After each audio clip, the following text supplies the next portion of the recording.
bronze dolphins and porpoises, but some of our local species have been elusive in the past. In fact, archaeologists recently discovered that a species that are still was their reappearance around the northern islands of British Columbia. In 1959, fishermen were among the first to spot these strange-looking dolphins that they'd never seen before, but they were obviously tricky to identify because they could swim so very fast.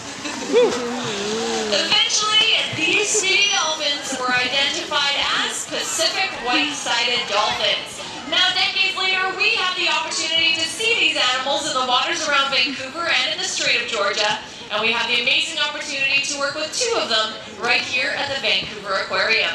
So without further ado, let's introduce you to the stars of the show. Joining us in the main habitat right now, we have both female dolphins. We have Helen and Hannah bodies right now. Helen is the older of the two females. She's in her 20s, and Hannah's joining her in her mid to late teens.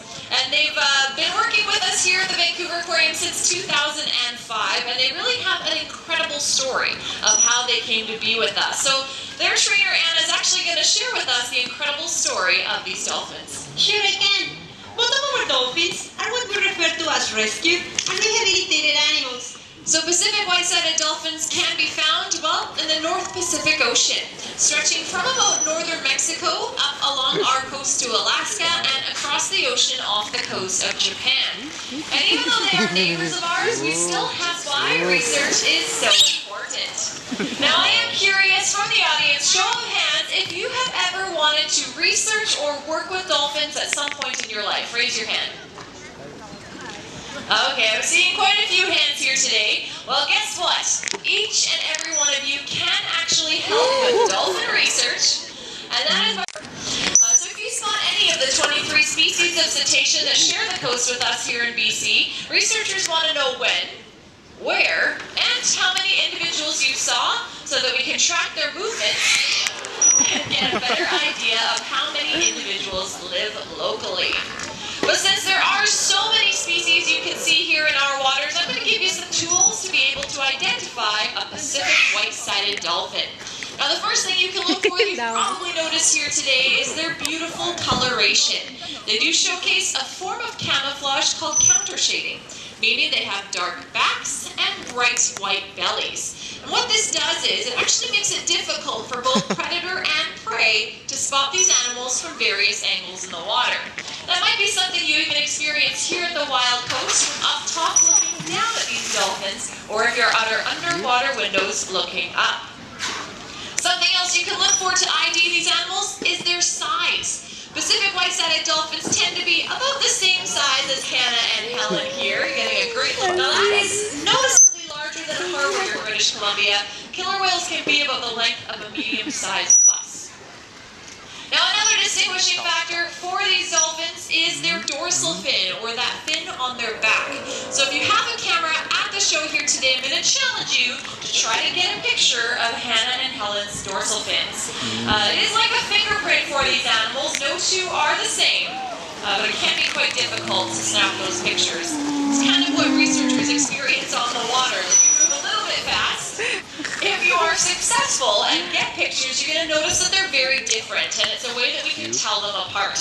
And so researchers do that on the water to ID these animals, and you look for differences in shape, differences in size, and even markings or color patterns on that dorsal fin. So it is very exciting to see these animals out on the water, but getting too close to them while traveling in a boat can be dangerous for both you and that animal.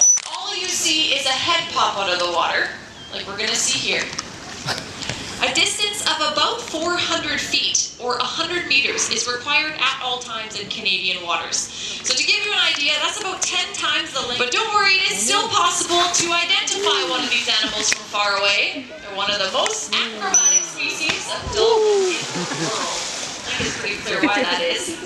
But you can also listen for them. They are highly vocal animals, and they're known to make a wide variety of different calls. We might hear some of those right now.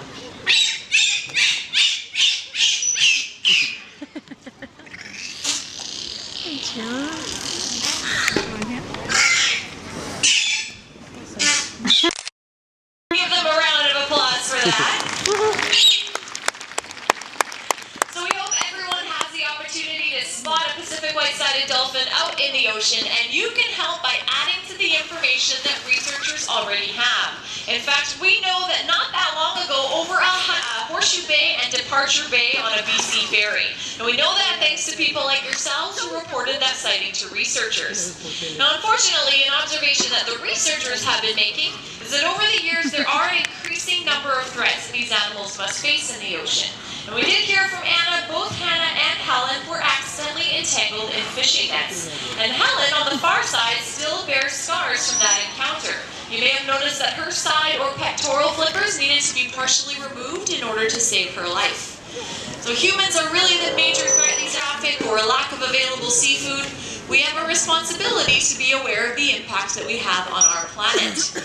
And Hannah and Helen help us out here at the Vancouver Aquarium by participating, such as a metabolic study. Because out in the ocean, as we've seen, we know these dolphins are extremely acrobatic. They are known to leap quite high out of the water.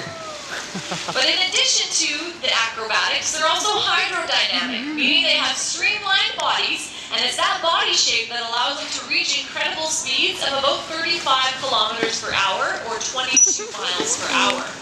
So with all of this energetic behavior, researchers were actually curious as to how many calories dolphins like this need to consume on a daily basis in order to survive off of our coast. So to get a better understanding of this, we actually have to train our dolphins to do something which may seem a little bit strange. Stay still. So we trained the dolphins to station at the edge of the dock, like you can see here, and we had designed a dome that would float on the surface of the water.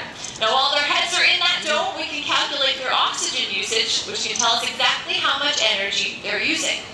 Now finally, in 2012, we got some results from this research, which is very exciting. Energetic dolphins like this need to consume, wait for it, 15,000 calories a day in order to survive out in the ocean.